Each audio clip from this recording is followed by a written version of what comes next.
یہ زینت کی امی تھی جو آنکھوں کو اپنے دوپٹے سے صاف کرتی شاید کہہ رہی تھی کہ میرے گھر آ جاؤ، لیکن میں شاکرہ کے پاس لوٹ جانا چاہتا تھا۔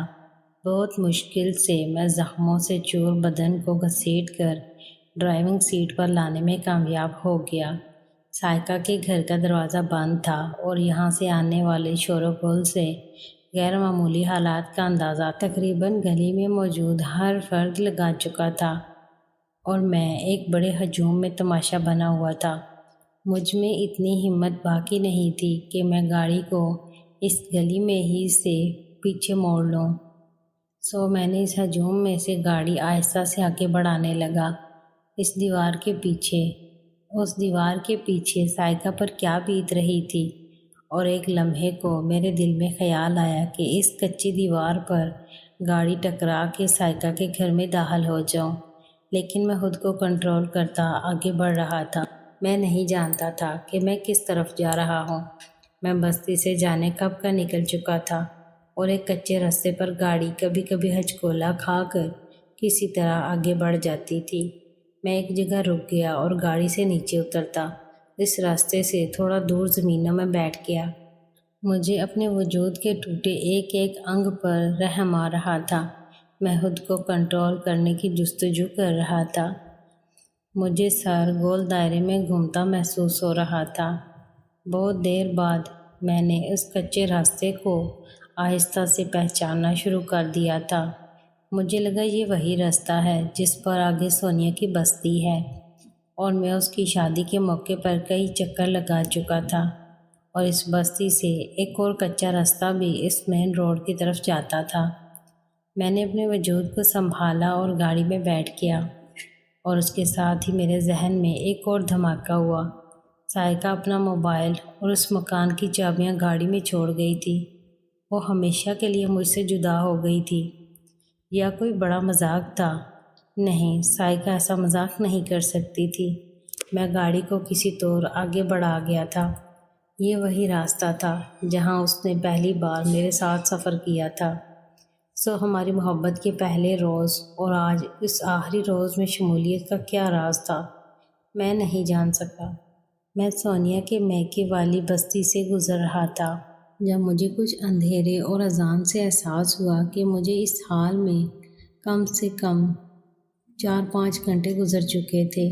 میں اس راستے کے پرانی یادوں کو ذہن میں گردش دے کر بار بار گاڑی کو روکتا، اور کچھ دیر بعد گہری سانس لیتا تو مجھے لگتا کہ میرے اندر سے آنے والا سانس میرے ہونٹوں کو جلا رہا ہے۔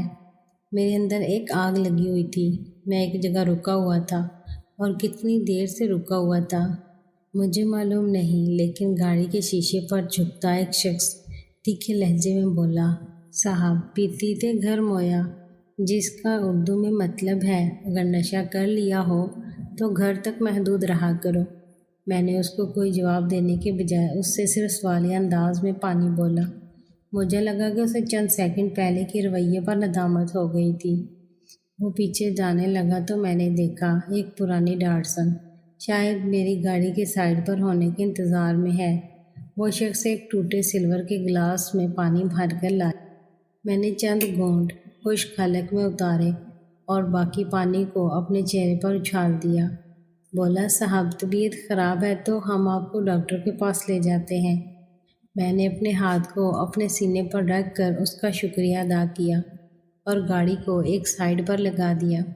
قریب سے گزرتی ڈاٹسن کی روشن لائٹس دیکھ کر میں نے بھی گاڑی کی لائٹس آن کر دی اور اپنے چہرے سے پانی کے قطرے نچوڑ کر آگے چل دیا۔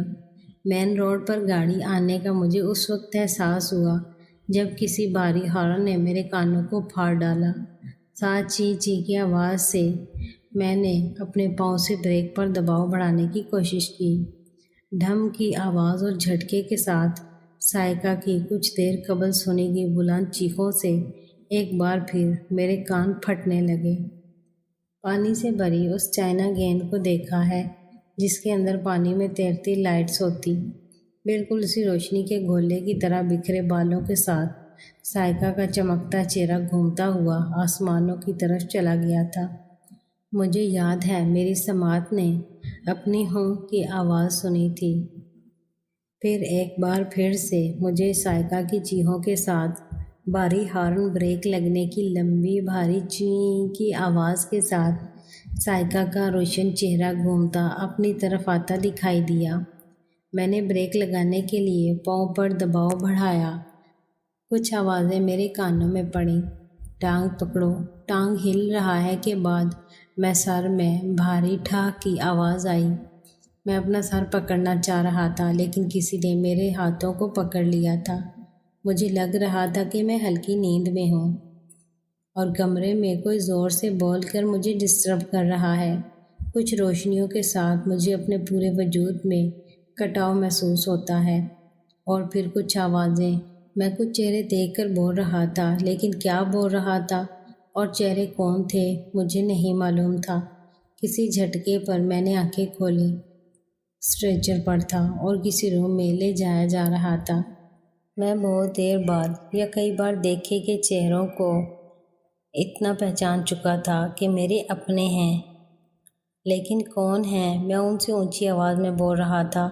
وہ دونوں چہرے مسکراتے ہوئے مجھ پر جھک گئے تھے، ساتھ انہی چیخوں نے مجھے آنکھیں بند کرنے پر مجبور کر دیا۔